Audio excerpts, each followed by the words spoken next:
전반적인 지금 현재 이 굴러가고 있는 산업 경제의 패러다임 변화가 어떤 것이고 근본적으로 뭐가 그걸 변화하게 한 요인이냐라는 것을 좀 여러분들께 설명을 드리겠습니다. 우선 하여간 이 정의에 대해서는 그렇게 제가 말씀을 많이 드리지 않고요. 요 동인이 뭐냐, 또 산업혁명 과거에 우리가 개발연대 시대 때에 우리가 추구했던 산업의 모습들을 보면은 우리가 만든 건 하나도 없죠. 그 아이디어를.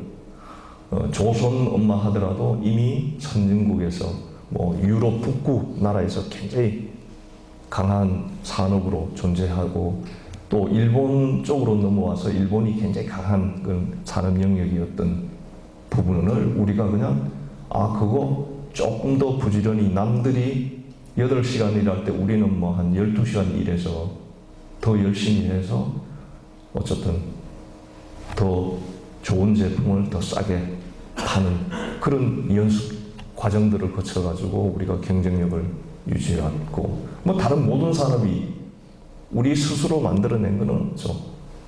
그러니까 열심히 하기만 하면 되었던 그 산업들인데 이제는 그렇게 해서는 우리가 우리 경제 산업을 유지할 수 없고 그래서 그 4차 산업혁명이 미치는 영향이 뭐냐라는 부분에 대해서 개괄적으로 좀 설명을 드리고 나중에 좀 시간이 남으면 아마 좀 질의응답을 하는 걸로 하겠습니다.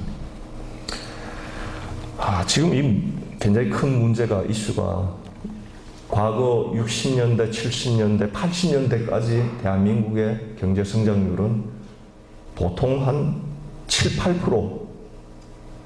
지금 중국이 아마 6.5%, 7% 요 정도인 것 같아요. 우리도 한 30년 동안은 정말 고속 성장을 해왔죠. 엄청난 성장이죠. 근데 지금 잘 보시면 아시다시피 이 파란 선이 인구 증가율이고요.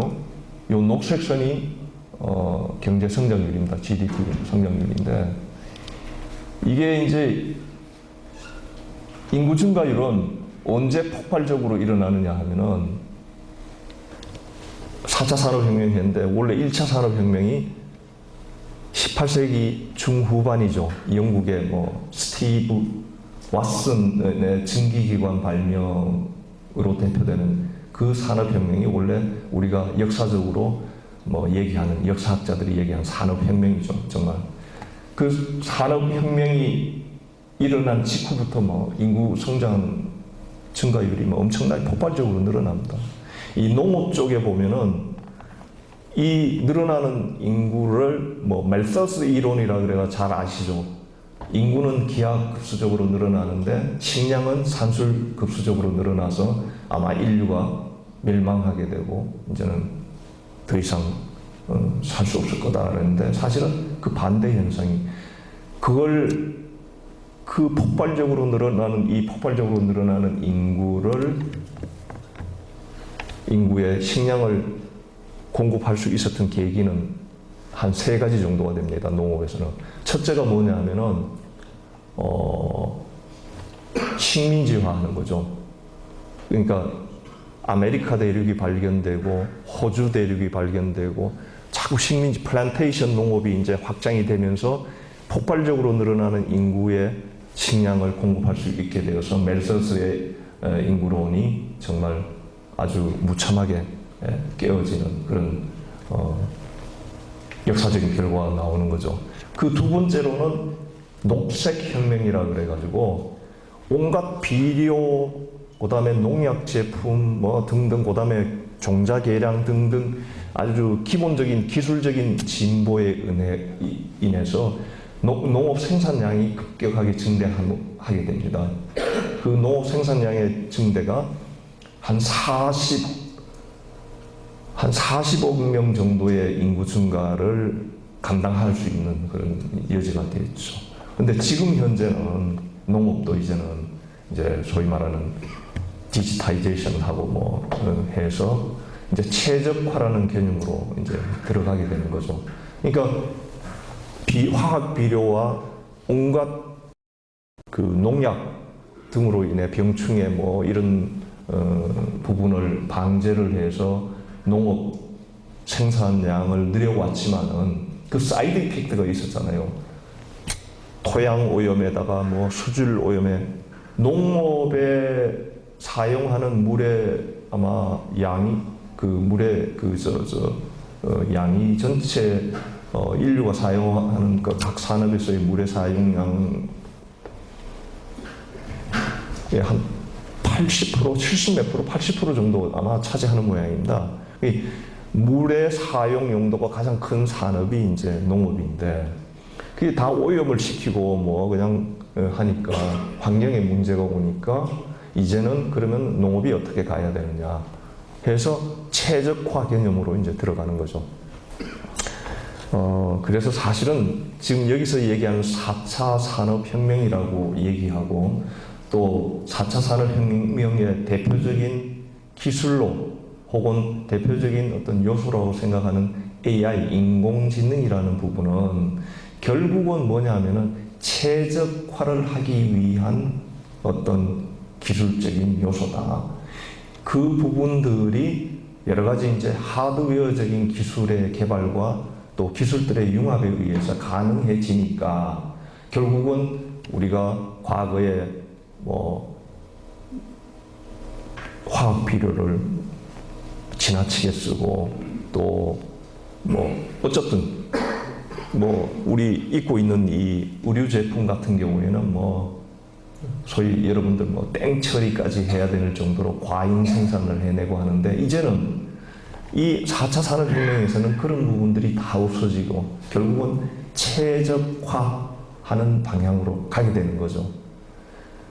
그래서 많은 산업들의 변화가 오는 거고 또 그걸 하기 위한 새로운 어떤 비즈니스 모델들이 생겨난다라는 거를 머릿속에 이제 일단 가지고 계시면은 나머지 부분에 대한 이해가 굉장히 쉬울 것 같습니다. 결국 4차 산업혁명이라는 거는 기존의 제조 기반한 18세기 중후반에 스티븐슨의 증기기관의 발명 이후로 그 다음에 뭐 2차 산업혁명, 뭐 전기로 인한 뭐 또 대량 생산이라 그러고 3차 산업혁명은 또 뭐 우리가 컴퓨터라이제이션 해가지고 그 효율화시키는 오토메이션을 이제 우리 클라우스 슈밥이라는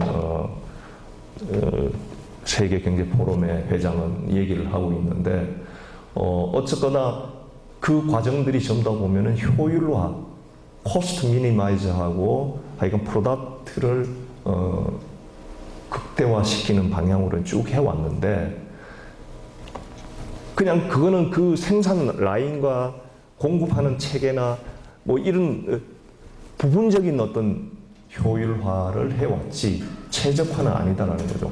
최적화는 뭐냐? 최적화는 그래서 생산하고 유통하고 소비하는 이 전체 말하자면 산업의 전 단계를 최적화시킨다는 개념으로 보시면 됩니다. 그게 가능해졌다. 옛날에는 그게 생산은 생산대로. 그래서 뭐 경제학 혹시 원론 배우신 분들이 계신지 모르지만 우리 경제학에서 어떻게 얘기합니까? 아담 스미스의 보이지 않는 손에 의해서 시장에서 수요 공급이 보이지 않는 손에 의해서 가격과 수량을 결정한다. 이렇게 했는데 그 보이지 않는 손이 뭐예요? 이제 보이지 않는 손이 인공지능의 발전, 4차 산업혁명에는 보이는 손으로 나타나기 시작하는 거죠. 그래서 최적화가 가능하게 되었다. 그런 그 최적화가 가능하게 하는 기본적인 어떤 기술적인 요소나 그 동인들은 뭐냐라는 거를 이제 제가 설명을 해 드릴까 합니다. 그래서 어쨌거나 하여간 인구도 줄어들고 경제 성장률도 점점 줄어들 수밖에 없는 지금 세계적인 구조인데 여기에 4차 산업혁명이란 이름으로 들어오는 새로운 경제 패러다임과 산업 패러다임 구조가 이런 부분들을 많이 아마 완화시키고 또 고용도 지금 뭐 직업이 없어진다, 짭이 없어진다 그러는데 지금 작년 올해 이제 그 4차 산업혁명이라는 터미놀로지가 나온 이후에 제일 많이 회자되는 게 아마 고용 감소일 거예요. 우리가 취직할 잡이 없어진다라는 부분인데 저는 사실은 그렇게 생각하지 않습니다. 적어도 그렇게 그 사람들이 주장하는 정도로 고용이 감소가 되고 하면은요, 사회 시스템이 달라집니다. 그러니까 무슨 얘기냐. 지금 9시에 나오셔서 어쨌든 6시까지 8시간 근무하고 계시잖아요. 이 근무 체계가 바뀌어버리는 거죠. 예를 들어서 일주일에 한 3일만 나오셔도 돼요. 3일만 나오시는데 지금 똑같은 월급을 받느냐? 월급을 받고. 그러니까 그러면은 우리가 기존에서는 시장에서 수요 공급에 의해 가지고 가격이 형성되고 공급할 수량이 결정이 되고, 그럼 공급할 수량이 결정되면 이 수량을 만드는 사람들이 고용이 돼 가지고 임금을 받고 또 거기서 생산한 만큼의 수입이 들어와서 프로핏을 남겨서 기업주들이 투자도 하고 자기 투자금에 대한 회수도 하고 뭐 하는 구조로 가는데, 이제는 만약에 그런 구조로 4차 산업혁명이 전 산업에 영향을 미치고 전 세계 지구 전체 차원에서 아마 퍼진다 그러면은 사회의 그런 소비하고 생산하고 분배하는 구조 자체가 스트럭처가 바뀌는 거죠. 세금을 누구한테 매길 거냐도 달라지는 거죠. 세금을 그러면 일하는 지금처럼 그렇게 매기느냐, 아니면은 인공지능을 소유한 사람한테 매기느냐, 뭐 등등 해가지고 사회 시스템, 정치 시스템 이게 완전히 다 바뀌어 버리는 겁니다. 그러니까 지금 현재 시스템에서는 염려가 될지 모르지만 저는 꼭 그렇다고 생각하지 않습니다. 또 그렇게 될 날이 지금 뭐 금방 닥친다고 하는데 저는 또 그것도 또 기우라고 생각합니다. 어쨌든 이런 차원에서 4차 산업혁명이 미칠 파장은 굉장히 크다.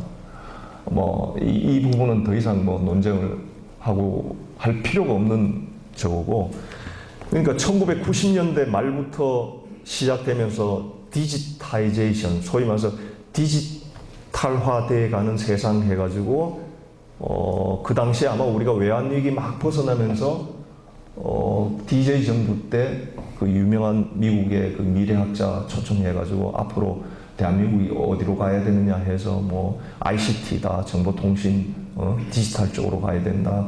그리고 마침 2000년대 초에 뭐가 있었죠? 걸프 워, 소위 말해서 이라크와 미국의 전쟁이 시작되면서 우리 모든 사람들의 시선을 끌었던 게, 군인이 가서 낙하산을 타고 내려서 점령하고 탱크를 몰고 가서 점령하는 게 아니고 소위 말하는 뭐죠? 크루즈 미사일인가요? 뭐 하여간 그냥 미사일이 앞에 소위 말해서 눈이 달려가지고 정확하게 핀포인트 해가 그냥 이라크군 기지 뭐 탱크들 다 잡으니까 아, 디지털 워다. 이제는 더 이상 사람이 필요 없는 전쟁도 이제는 디지털로 해야 하는 그런 전쟁이 되었다 해서 이제 막 이제 전쟁 한 1년 정도 안 되는 기간 동안에 뭐 디지털화가 뭐 엄청나게 이제 패션이 됐죠. 그리고 나서 2003년 4년도에 여러분들 기억나시는지 모르지만은 한국 정부의 연구개발 사업을 받기 위해서 꼭 필요한 터미놀로지가 있었죠. 혹시 아시는 분 계세요? 유비쿼터스죠. 앞에 유비쿼터스란 말 안 붙이면 연구비 안 줬잖아요. 그죠? 근데 그 유비쿼터스가 한 2년, 3년 지나니까 언제 뭐 유비쿼터스 기억조차 합니까? 요즘 이제 4차 산업혁명하고 AI 하니까 뭐예요? 이름을 살짝 바꿔가지고 IoT라 그러죠. 인터넷 오브 띵. 뭐 인터넷 오브 뭐 에브리띵 하여간 뭐 이런 이상한 용어로 바뀌어가지고 또 나오지 않습니까? 그러니까 그 흐름을 지난 한 20년간의 기술 발전의 흐름을 잘 보시면은 근본적으로 베이스가 있어요. 우리는 그 베이스를 망각하고 그냥 패션에 따라서 왔다 갔다 하다 보니까 기술 축적도 안 되고 선진국은 이미 저 앞에 가 있는데 이제 뭐 따라가려고 하니까 만날 그냥 캐치업만 하는 거예요. 캐치업만. 이제는 캐치업 해가지고 될 우리 경제 수준이 아니죠. 세계 경제 규모로 12위고 무역 규모로는 우리가 뭐 7, 8위, 8, 9위 하는 나라 아닙니까? 정말 대단한 나라죠. 근데 생각은 다들 옛날 생각을 가지고 있고 앞으로 나가지 못하고 하다 보니까 지금 우리도 일본 못지않는 잃어버린 뭐 20년이 될지 10년이 될지 모르는 형편이 돼버린 거죠. 그러니까 근본적으로 디지타이제이션이 지난 20년간 우리를 이끌어온 핵심 기술 혁명인데 그거를 해양연구원이라고 안 했습니까? 아까 우리 원장님 그 접견실에서 보여주시던 보니까 뭐 이제 뭐죠? 그게 천리안이 뭐죠? 인공위성 해서 뭐 많은 데이터도 축적하고 또 옛날에 없었던 많은 곳에 관측 그 소위 IoT죠, IoT 이미 해놨고 그러니까 그 많은 것들이 이미 해양과학기술연구원에서 하시는 일에 스며들어 가지고 이 얘기 안 하더라도 이미 진행이 되고 어떻게 갈 건지를 우리가 기본적으로 차곡차곡 쌓아왔다면 뭐 이런 얘기를 할 필요도 없죠. 지금 사실은 엄청난 변화들이 왔는데 그 변화의 핵심이 뭐고 그 변화의 본인이 뭐냐라는 인식들을 가지고 했더라면은 이렇게 왔다 갔다 하지는 않았을 거라고 저는 생각합니다.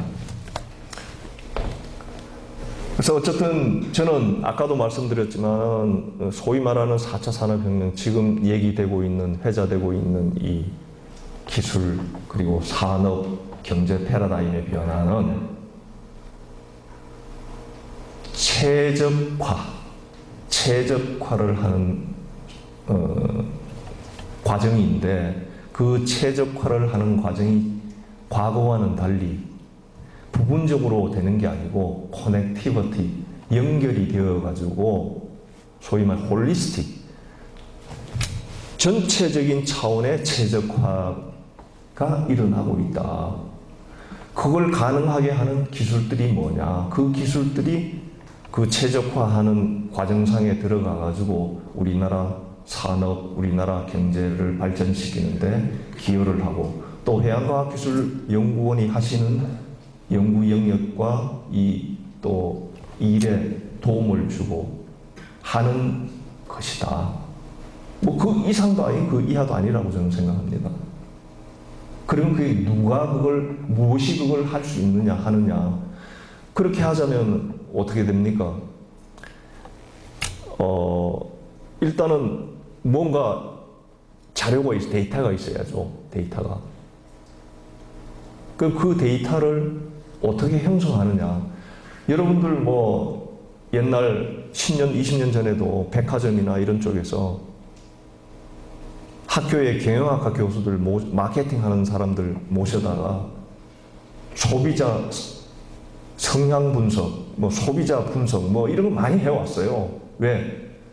그래야 자기네들 어떤 물건을 팔고 소비자에 맞춰서 뭔가를 할 수 있다고 생각하기 때문에 부분적으로는 뭐 우리나라 각 백화점들이 다 부분적으로는 해왔는데 그게 아까 말씀드린 대로 파샬리 일종의 효율화 시키기 위한 자기네들 백화점의 매출 늘리고 뭐 영업에 도움되는 방향으로 했는데 이제는 그게 아니고 자동으로 카드 끌고 오면 바로 그 백화점 안에 다 데이터가 모이고 뭐 하죠. 연령, 그 사람 연령대, 성별, 뭐 어느 지역에 살고, 그 다음에 이 사람이 좋아하는 물건은 뭐고, 뭐 소비 행태, 뭐 이런 거 다 나오죠. 그걸 바탕으로 해서 여러분들 옛날 언젠지는 모르지만 톰 크루즈가 나오는 마이너리티 리포트라는 영화가 있는데 그냥 지나가면은 내 정보가 각 가게에 다 뿌려져가지고 거꾸로 정보를 주죠. 지금 우리가 네가 좋아하는 뭔 상품이 나왔으니까 잠깐 들러서 뭐 이런 세계가 이제 온다라는 거죠. 그러니까 결국은 뭐냐면 그렇게 되자면은 부분적으로 떨어져 있어서는 안 되고 모든 게 연결돼 가지고 토탈리 홀리스틱하게 모든 효율화가 일어나서 정말 최적화라는 마케팅, 백화점이면 백화점, 그 다음에 이런 의류 산업이면 의류 산업, 이 모든 곳에서 이제 최적화 현상들이 이제 뭐 퍼펙트하지는 않지만 일어나는데 그걸 활용하는 게 이제 결국은 뭐냐면은 궁극적으로는 우리가 얘기하는 알파고로부터 쇼크를 받은 그 AI죠. 뭐 AI도 우리가 뭐 옛날에 다 들으셨잖아요. 제가 해양령 다닐 때도 AI에 대한 얘기를 들었던 것 같아요. 그렇죠. 그거는 뭐 미래학자나 그런 어떤 현실이 아닌 꿈 같은 얘기로 이제 들었던 거고 지금은 이제 현실로 다가오고 있죠. 거의. 그래서 결국은 지금 이런 4차 산업혁명이라는 큰 흐름 속에서 산업경제를 바꾼 구조의 핵심 요소는 결국은 빅데이터 그리고 클라우드 컴퓨팅. 그러니까 지금 여러분 각자 사무실 책상 위에 있는 데스크탑이나 뭐 랩탑이나 컴퓨터가 연결되어 있지 않고 여러분들이 혼자 쓰는 그런 데이터로만 활용이 된다 그러면은 그냥 그 데이터로 머물고 말지 연결이 됨으로써 클라우드 컴퓨팅을 하면서 가격들을 뭐 이 데이터를 스토리징하고 뭐 하는 가격들을 확 떨어뜨리니까 수없이 거대한 데이터들을 핸들할 수 있고 그걸 바탕으로 해서 최적화라는 프로세스가 가능하게 되는 거죠. 그래서 이 빅데이터나 클라우드 컴퓨팅이 사물 인터넷이라는 것을 통해 가지고 또 어떻게 돼요? 그냥 우리가 백화점에서 물건 사고 돈을 치르고 뭐 하는 행위에서는 그게 뭐예요? 전자상거래 행위를 함으로써 자연적으로 축적되는 데이터 말고 여기 계신 분들 얼굴을 다 인식을 해야 되는데 이 얼굴 인식에 대한 데이터들은 없잖아요. 그럼 어떻게 해야 돼요? 여기 있는 카메라가 한 대 있어가지고 개개인의 얼굴 특징 유형들을 다 잡아가지고 그걸 어떻게 해요? 이미지를 디지타이제이션 해가지고 데이터화 함으로써 그래서 지문 인식 우리 뭐 해외 출장 갈 때 자동 출입국 심사도 가능한 거고 문 앞에 내 딱 서서 지문을 누르면은 우리 집 문이 열리고 내 얼굴을 인식해 가지고 자동적으로 모든 게 되고 뭐 이게 가능한 거 아니에요. 그게 바로 이제 IoT라는 도구가 그래서 아까 제가 유비쿼터스가 그냥 잠시 있다 사라진 이유는 결국은 뭐냐면은 돈이 너무 많이 들었어요. 유비쿼터스라는 컨셉은 지금 똑같은 건데 IoT나 돈이 너무 많이 드니까 할 수가 없는 거죠. 결국 나중에 제가 또 설명을 드릴 건데 그러면은 이 밖에 나와서 이렇게 거래가 될 수 없는 형태가 되는 거죠. 결국 코스트를 커버할 수 있어야 되는 거예요. 가격이. 근데 가격이 너무 높으니까 아니면 그 가격에 사람이 살 수요자가 없으니까 뭐 못하는 거죠. 자, 그래서 결국은 기본적인 요소들은 빅데이터, 클라우드 컴퓨팅, 사물 인터넷이 연결이 되어서 기본적으로는 인공지능이라는 놈이 제일 위에서 최적화시키는 어떤 역할을 하는 그런 변화가 우리가 얘기하는 4차 산업혁명에서 기술적인 변화뿐만 아니라 산업, 경제 패러다임을 지금 바꾸고 있다는 겁니다. 자, 한번 보시죠. 자, 결국 이런 얘기 아닙니까? 자, IoT로 인해가지고 많은 데이터들이 여러분 자율자동차라고 그래가지고 그냥 우리가 운전 안 해도 가는 자동차 과연 언제 나올 것 같아요? 뭐 어떤 사람들은 2020년이면 나오고 25년이면 뭐 일반화되고 저는 그렇게 생각하지 않죠. 단순한 문제가 아니죠. 기술적으로 이게 자 지금 우리가 이 LTE가 4G죠. 4G의 속도 가지고는 따라갈 수가 없잖아요. 움직이면 사고 나는 거죠. 그래서 하여간 기본적으로 인터넷 오브 싱이 아주 빠른 연결성을 가지고 빅데이터를 모을 수 있고, 이게 클라우드 컴퓨팅에 스토리징하고 그게 인공지능 혹은 솔루션을 가지고 분석을 해서 다시 답을 주는 그런 형태의 구조, 소위 말해 지능정보 기술의 어떤 이 메커니즘에 따라서 4차 산업혁명의 근본적인 혁명이 일어나고 있다는 것을 여러분들이 아마 이 구조만 가지고 이해를 하셔도 뭐 거의 4차 산업혁명이 어디서 오고 어떻게 올 수 있느냐라는 걸 이해하실 수 있을 겁니다. 자, 그러면 왜 AI라는 게 중요하냐면은 결국은 그걸 아무리 데이터가 많아서 뭐예요? 또 아무리 빨리 데이터가 수집이 되고 연결이 돼 있다 그래도 그게 잘 분석이 돼야 되는데, 그 분석하는 솔루션이 결국은 AI죠. 알파고도 마찬가지고. 그 AI가 지금 가장 실현이 가능한 것이 패턴 인식하는 쪽이 가장 가능하고, 지금 제가 말씀드렸지만 최적화하고 플래닝하는 쪽, 그 다음에 정보를 이제 서치하는 쪽, 요 부분은 지금 현재 굉장히 활발하게 상업화가 가능한, 그러니까 비즈니스가 가능한 정도로 발전을 했는데, 나머지 이 부분들은 말이죠. 나머지 부분들은 아직 멀었어요. 아직. 굉장히 어렵다라는 거죠. 자, 여러분들 알파고, 이세돌이하고 바둑둔 알파고가 GPS, CPU, 등등 해가지고 하여간 몇 개를 동원했나요? 엄청난 양의, 그죠? 컴퓨터를 동원해서 바둑 하나만 뜨는데, 이세돌이하고 바둑 하나만 뜨는데 동원이 된 거죠. 아니, 그런 인공지능이 뭔 소용이 있어요? 그거 자, 그 다음에 GE에서 개발한 뭐죠? 암을 진단하는 왓슨, 그 다음에 퀴즈 하는 대결하는 인공지능, 그거 지금 상업화돼요. 나와서 그게 뭔 의미가 있느냐 이거죠. 암을 진단하는 것도 마찬가지로 우리 가천병원에서 확률이 한 95, 6% 된다 그러는데, 의사가 하는 건 한 3분의 66% 되고, 그럼 사람들이 암이냐 아니냐 진단받기 위해서는 가죠. 근데 so what? 그 다음이 뭐냐 이거죠.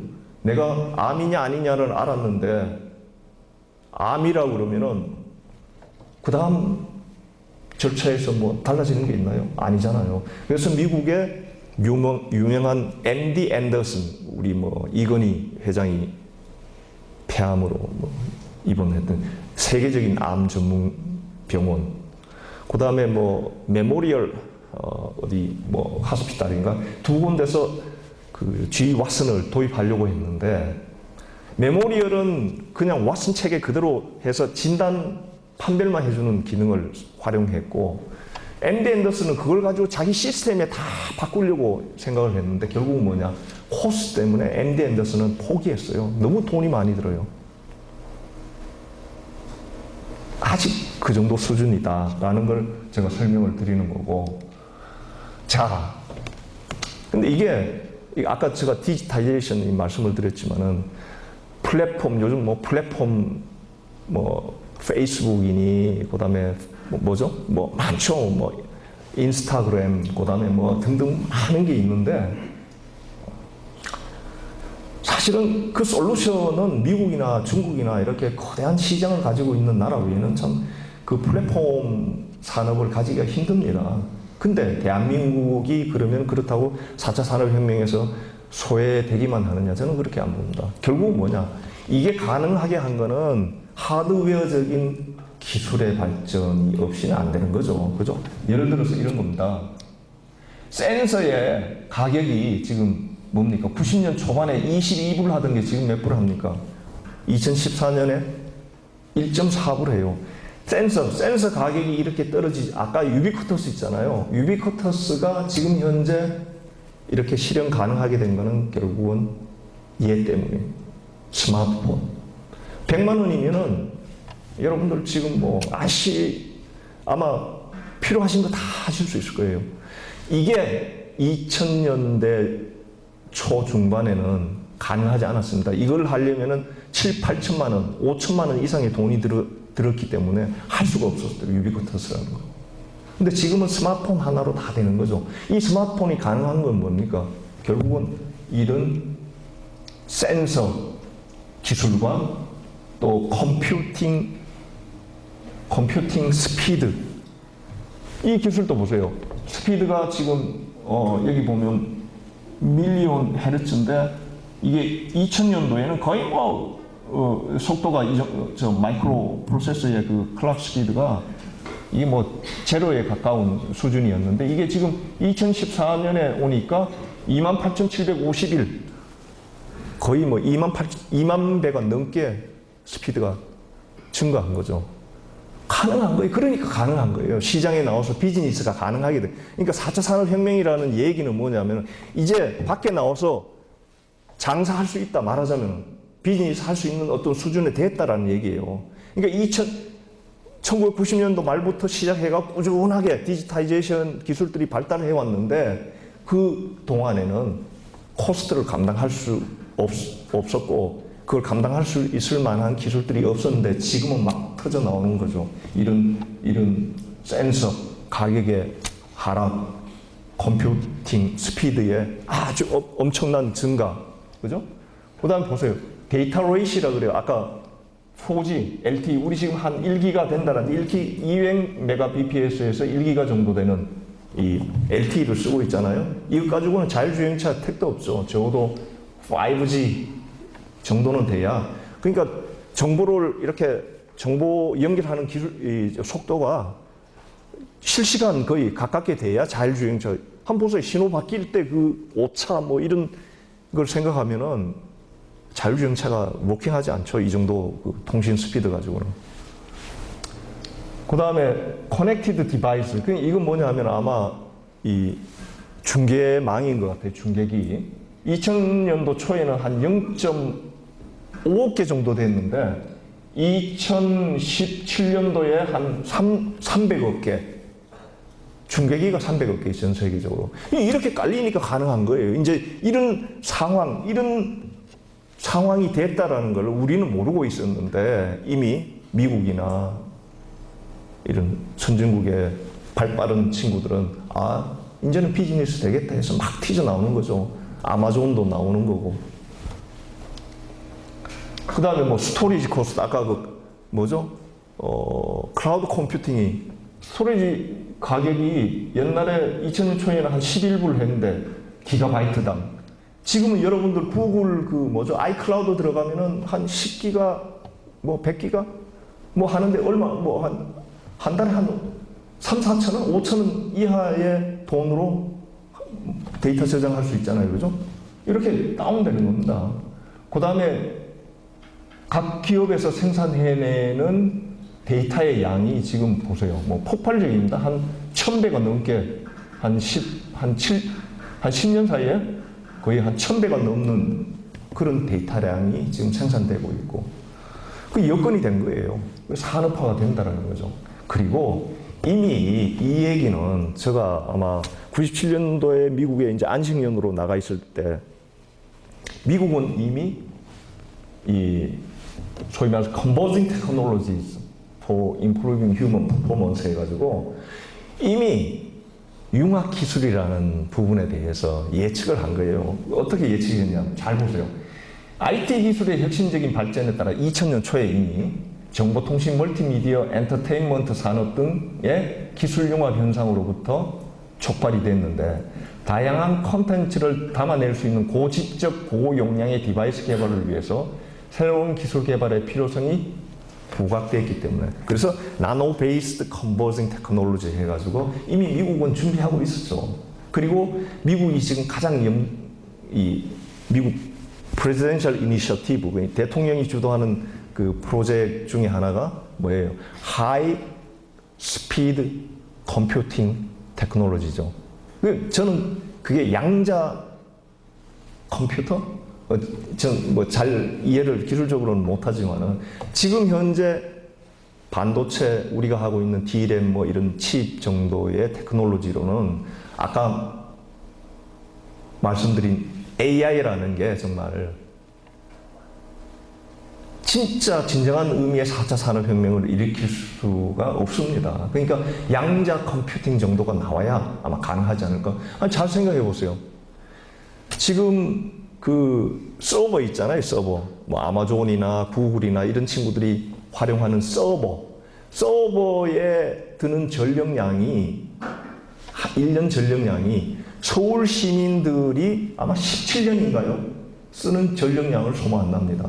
굉장히 이게 전력, 전기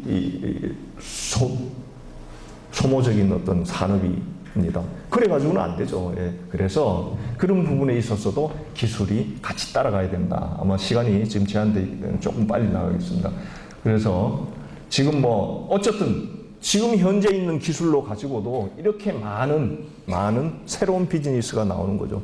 여러분들 온 디맨드라고 하시잖아요. 우버, 그 다음에 에어비앤비, 또 뭐가 있죠? 넷플릭스인가? 그게 온 디맨드예요. 온 디맨드의 의미가 뭐예요? 최적화라는 겁니다. 우버가 뭡니까? 우리가 가지고 있는 자동차, 여러분들이 각각 소유하고 있는 자동차가 한 5% 정도만 사용하고 95%는 그냥 방치되는 거 아니에요. 그 95%를 활용해가지고 지금 현재 이 운송 시스템, 택시 뭐 이런 시스템보다 더 효율적으로 더 온타임에 수요자한테 공급을 더 저렴하게 더 퀄리티 높은 서비스로 제공을 하겠다는 거거든요. 그게 최적화예요, 최적화. 에어비앤비는 뭐예요? 여러분들, 저도 이제 한번 봤습니다만은 우리 애들 출가시켜 놓고 나서 방이 뭐 몇 개가 비는데 그거 내 노후 생활 자금으로 그거 좀 회복해가 에어비앤비에 들어갔더니 뭐 너무 낮게 나와서 포기를 했는데 요즘 막 이메일이 막 쏟아져요, 저희인데 에어비앤비에서. 그러니까 뭐냐 하면은 유유공간들을 활용해가지고 보젓한 호텔들, 그죠? 다 필요 없다라는 거죠. 최적화하겠다는 거예요. 최적화. 자, 보십시오. 그래서 요거는 뭐냐면 GE가 엔진 팔아먹고 이 발전기 이 터보 엔진 팔아먹는 것보다도 지금 이제 GE는 소프트웨어 회사로 가는 거예요. 프리딕스라는 솔루션 가지고 플랫폼 가지고 결국 센서 27개 엔진에 달아가지고 26개 초당 16개 샘플들을 300개의 변수들을 수집해가지고 항공사와 조종사한테 보냅니다. 바로 실시간으로. 그러면 항로가 결정이 돼요. 그게 세이브 되는 게 연료죠. 지금 현재는 연료만 세이브 되는데 이제 앞으로 뭐 다른 많은 것들이 세이브 될 거예요. 15년 동안 한 300억 불이라는 돈이 세이브가 됩니다. 이거 매니지 해주면서 돈 받아 먹겠다는 거예요. 이게 결국 뭐냐? 여러분들 프린터기 보면은 뭐죠? 그 제일 유명한 프린터 HP죠. 본체 값은 얼마 안 하는 시리즈 값이 얼마나 비쌉니까? 똑같아요. 올 초에 CES에서 미국 CES에서 가장 주목을 끌은 게 아마존의 AI 뭐죠? 알렉스죠, 알렉스. 솔루션을 오픈해 버렸어요, AI는. 근데 뭐를 팔아먹겠다는 거예요? 데이터는 안 주겠다. 똑같은 얘기입니다. 이제는 빅데이터. 그래서 빅데이터 중요한 거죠. 뭐가 그 새로운 비즈니스에서 중요한 게 뭐라는 게 이제 아까 설명드린 제가 초반부에 설명드린 그런 부분들. 그래서 AI 기술의 비즈니스 모델 가는데 지금 현재로는 뭐 웨어러블 정도, 공장에서 아까 GE의 비행기, 뭐 항공사 엔진 컨트롤하고 뭐 연료 세이브하고 뭐 하는 정도. 그 다음에 뭐 스마트 시티 뭐 정도에 되는 그 정도에 쓰고 아마 나머지 의료 뭐 가정에서는 왜냐면 아직 코스트 때문에 지금 안 될 것 같고요. 자동차도 이제 자율주행차인데 이게 아주 아까 설명드린 것처럼 뭐 보험을 그럼 누가 부담하느냐, AI 만든 사람이 부담하느냐, 아니면은 차량의 소유자가 부담하느냐. 지금은 우리가 운전하니까 각자 운전 오너가 자동차 보험 내잖아요. 근데 인공지능 하면 나는 그냥 몸만 타고 있고 인공지능이 하는데 보험을 누가 내야 되겠어요? 복잡한 문제입니다. 보험회사들이 난리예요. 이제 그걸 대비하느라고. 그만큼 사회 시스템이 바뀐다는 거죠. 아마존에 보십시오. 아마존이 유통 콘텐츠 하드웨어 해서 B2B 해가지고 이제는 AI로 갑니다. AI로. 가는 이유가 아까 똑같은 설명입니다. 이제는. 데이터를 가지고 있거든. 아마존만큼 가지고 있는 회사가 많지 않습니다. 뭐 페이스북, 그 다음에 MS, 그 다음에 뭐 등등.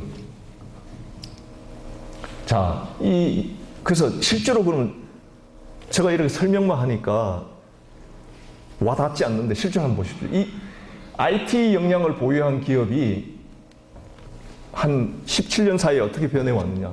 2000년도에는 MS 혼자가 세계 시가총액 12기업에 포함되어 있는데 2016년에는 애플, 알파벳이라는 회사가 구글의 이 모기업입니다. 말하자면. 그 다음 마이크로소프트, 아마존, 페이스북, 막 G를 소프트웨어 회사로 친다 그러면 G 해서 6개 기업, 10개 중에. 이렇게 변하고 있어요, 실제로. 자, 아까 우버 말씀드렸잖아요. 우버의 자산 가치가 도요타, 다이물러, 벤츠 다음으로 자산 가치를 가지고 있어요. 차 한 대 없는 회사인데, 차 한 대 없이 운송회사 하고 있는 우버가 자산 가치가 이렇게 많다. 이해가 되세요? 그 다음에 건물 하나 없고 방 하나, 스페이스 하나 없는 에어비앤비가 지금 보세요. 힐튼, 메리엇, 스타우드 이런 정말 엄청난 건물과 호화로운 호텔을 가지고 있는 회사보다도 자산 가치가 높아요. 변하고 있습니다. 그래서 인공지능 관련 창업 투자도 지금 엄청나게 급증하고 있다라는 걸 보여드리고, 아까 이겁니다. 자, 유비쿼터스 때는 왜 안 됐냐? 이거 안 됐어요. 자, 가격이 시중에서 어떤 새로운 비즈니스 모델이 나와서 서비스나 재화가 공급이 되자면은 소비자가 주고받는 가격이 있는데 그 가격을 주고, 예를 들어 스마트폰을 100만 원에 내가 아마 다 한 90만 원 이상 주고 가지고 계시잖아요. 투자할 가치가 있다라는 거죠. 왜? 내가 그걸 소유함으로써 내한테 얻어지는 밸류가, 가치가 내가 지불하는 가격보다 높다고 생각하니까 사는 거예요. 그럼 생산자는 내가 만드는 이 비용보다도 더 높은 가격으로 팔 수 있으니까 파는 거예요. 그게 이제 넷플릭스 이런 아마존의 서비스, 그 다음에 하다못해 이런 스마트폰이라는 하드웨어 같은 제품도 이 부분들이 성립을 해야만이 새로운 비즈니스가 시장에 나오고 4차 산업혁명이 본격적으로 그 비즈니스에 의해서 이루어지는 겁니다. 근데 이제 우리 보통 과학자분들, 연구자분들 보면은, 이 대한민국에 이 기술보다 더 좋은 게 없다고 자랑하시고, 이 뭐 엄청난 가치다고 하시잖아요. 그죠? 그래서 90년대 말 2000년 초에 굉장히 많이 아마 혼난 적이 있잖아요. 그 시장 개념하고 다르거든요. 최고의 기술과 시장에 나와서 이렇게 판매될 수 있는 비즈니스, 이건 다른 겁니다. 그래서 저는 정부에서 자꾸 출연료 보고 왜 이거 사업화 안 하느냐고, 왜 이거 기술 이전 안 하냐고 웃기는 얘기라고요. 그건 말이 안 되는 얘기예요. 그럼 여기 계신 분들 전부 다 사업하시지 뭐 여기 연구소에 계세요? 연구를 하세요? 아니죠. 달라요, 그거는.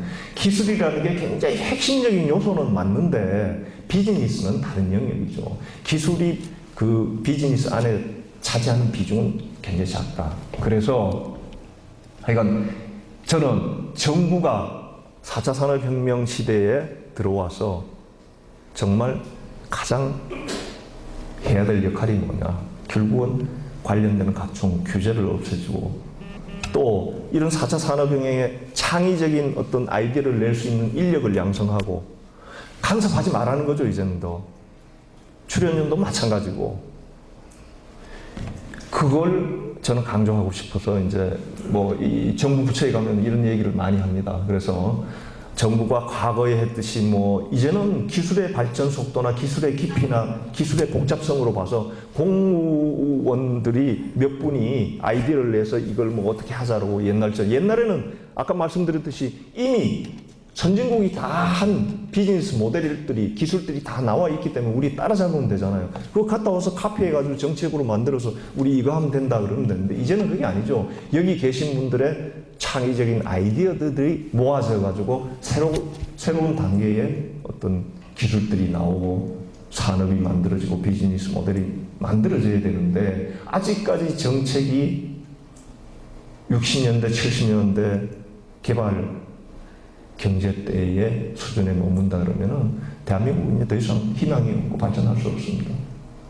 그래서 이 얘기는 제가 그 정부 부처에 가서 강연할 때 굉장히 아주 합니다. 뭐 속으로는 욕할지 모르지만은 그렇게 변해야 되는데 어떻게 해요, 그죠? 그래서 어쨌든 하여간 뭐 오늘 제가 말씀드린 이런 부분들이 뭐 공공재 영역인 해양 환경 분야에서 굉장히 임플리케이션이 크다. 모니터링, IoT 이미 하고 계시잖아요, 그죠? 센싱 이게 이제 지금은 단절돼 있지만 연결돼 가지고 하나의 홀리스틱한 어떤 최적화 시스템으로 가면은 충분히 우리 이 영역에서도 비즈니스 모델들이 새로 나오고 기술도 아마 많이 만들 수 있고 하다고 봅니다. 그래서 요거 뭐 그냥 이게 안 되나요? 이거는 안 되게 돼 있나요? 제가 요거는 되네. 이것도 뭐 기술이 아니라 아이디어예요, 아이디어. 이거 잘 아시죠, 이거? 제가 어디서 and suddenly I realized that I came across one plastic bag for the fish. I thought, well, why can't we just clean it up? But then I came up with this filter system that's attached to the seabed and really allows the ocean to clean itself. In the past, the story has always been, okay, we can't clean it up, so the best thing we can do is not make it worse. So, sure, we should prevent more plastic from entering the oceans, but that's not a solution for the plastics already trapped in these offshore giants. 이거 뭐 There are 5 areas in which the plastic in the ocean concentrates. They are called gyres. The current there rotates because it's positioned in an angle with a V shape. Plastic gets pushed towards the center, becoming 100,000 times more concentrated. Most of the plastic right now is in the big stuff. So as it gets fragmented down to those microplastics, which means it's actually easier to clean out than we thought it would be. And we can still clean it up before it turns into these very dangerous microplastics. And now we've been able to show that with one system, in 10 years' time, we can clean up half the Great Pacific garbage bag. 자, 이게 뭐 엄청난 얘기죠, 그죠? 아마 여기 우리 해양에 계신 분들이 더 잘 알 수도 있는데 이 젊은 친구가 뭐 지식으로 보면은 뭐 여기 우리 해양에 근무하고 계시는 우리 저 연구자분들보다 더 많겠어요, 그죠? 근데 이 아이디어죠, 이런 창의적인 아이디어. 이런 부분들이 굉장히 중요해졌다. 그래서 하여간 뭐 제가 지금 현재 일어나고 있는 이 4차 산업혁명이라는 게 근본적인 본질이 뭐고 또 이걸 가능하게 한 어떤 기술적인 요인은 뭐고 또 앞으로 어떻게 우리가 대비를 해야 되겠다라는데 좀 제가 가능한 자료들을 가지고 설명을 드렸습니다만 좀 도움이 되셨으면 좋겠습니다. 네, 이걸로 제 강의 마치겠습니다. 감사합니다.